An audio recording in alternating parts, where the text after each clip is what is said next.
தமிழ்ல யூனிட் 7ல அறநூல்கள் தொடர்பான செய்திகள் அப்படிங்கறத பார்க்க போறோம். அறநூல்கள் தொடர்பான செய்திகள், அதாவது ஃபர்ஸ்ட் அறநூல்கள்னா என்ன, அதுல எத்தனை இருக்கு அப்படிங்கறத நம்ம பார்க்க போறோம். அறநூல்கள் அப்படின்னா 14 கீழ்கணக்கு நூல்களை தான் நம்ம அறநூல்கள் அப்படின்னு சொல்றோம். அறநூல்கள், நீதி நூல்கள் அல்லது இருண்ட கால இலக்கியங்கள் அப்படின்னு வேற பெயரால அழைக்கப்படுது. அதே மாதிரி இந்த 14 கீழ்கணக்கு நூல்கள் வந்து எந்த காலகட்டத்தில் இருந்தது அப்படின்னா சங்கம் அருவிய கால இலக்கியங்கள் அப்படிங்கிறது தான் 14 கீழ்கணக்கு நூல்கள் அப்படின்னு சொல்றாங்க. இதனுடைய நூற்றாண்டு வந்து கிபி 3ஆம் நூற்றாண்டு முதல் கிபி 6ஆம் நூற்றாண்டு வரை. இதுல வந்து இந்த நூற்றாண்டு காலத்துல அறம் வலியுறுத்தும் நீதி நூல்கள் தான் வந்து அதிகமா எழுதப்பெற்றன அப்படின்னு சொல்றாங்க.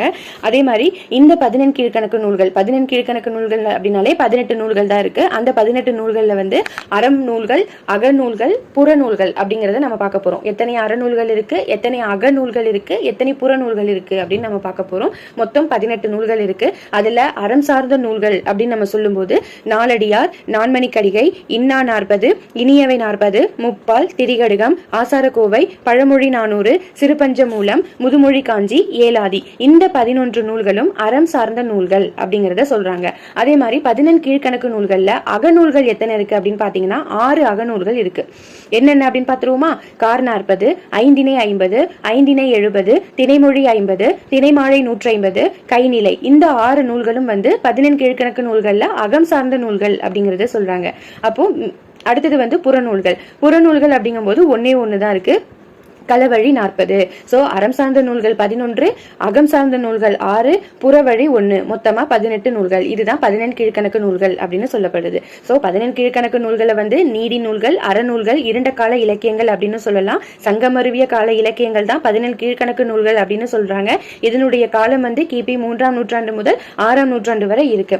இந்த 14 கீழ்கணக்கு நூல்கள்ல 18 நூல்கள் இருக்கு. அதுல அறம் சார்ந்த நூல்கள் 11, அகம் சார்ந்த நூல்கள் 6, புறநூல் வந்து ஒண்ணு இருக்கு. சரிங்க. இப்ப இந்த நீதி நூல்கள்ல அறநூல்கள் 11 பார்த்தோம் இல்லையா? அந்த நூல்கள்ல சிறியது எது அப்படின்னு கேட்டா இன்னா 40. ஓகேங்களா? நீதி நூல்களில் சிறியது எது, அறநூல்களில் சிறியது எது அப்படின்னு சொல்லி கேட்டாங்கன்னா இன்னா 40.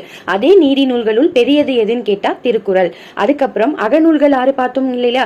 அதுல வந்து அகநூல்களில் சிறியது எதுன்னு கேட்டா கார் 40, அகநூல்களில் பெரியது எதுன்னு கேட்டா திணைமாலை 150 அப்படின்னு நம்ம சொல்லணும். அதே மாதிரி இந்த 14 கீழ்கணக்கு நூல்கள்ல மருந்து பெயரில் அமைந்த நூல்கள் எது அப்படின்னு சொல்லி கேட்பாங்க. அந்த மாதிரி கேட்டாங்கன்னா திரிகடுகம், சிறுபஞ்ச மூலம், ஏலாதி, இந்த 3 நூல்களும் மருந்து பெயரில் அமைந்த நூல்கள் அப்படிங்கறத நம்ம சொல்லணும். சோ 14 கீழ்கணக்கு நூல்கள்ல நீதி நூல்கள்ல வந்து 11 நீதி நூல்கள் இருக்கு. அந்த நீதி நூல்களில் வந்து சிறியது வந்து இன்னா 40, பெரியது வந்து திருக்குறள். அகநூல்கள் வந்து 6 இருக்கு. அந்த அகநூல்கள்ல சிறியது கார் 40, பெரியது வந்து திணைமாலை 150. அதுக்கப்புறம் பாத்தீங்கன்னா மருந்து பெயரில் அமைந்த நூல்கள் வந்து திரிகடுகம், சிறுபஞ்ச மூலம், ஏலாதி. அதே மாதிரி இரட்டை அறநூல்கள் எது அப்படின்னு சொல்லி கேட்பாங்க. இரட்டை அறநூல்கள் அப்படின்னு சொல்லி கேட்டாங்கன்னா இன்னா 40, இனியவை 40 அப்படிங்கறத நம்ம தெரிஞ்சு வச்சுக்கணும். இன்னா 40, இனியவை 40 அப்படிங்கிற 2 நூல்களும் இரட்டை அறநூல்கள் என்று அழைக்கப்படுகிறது. தேங்க்யூ.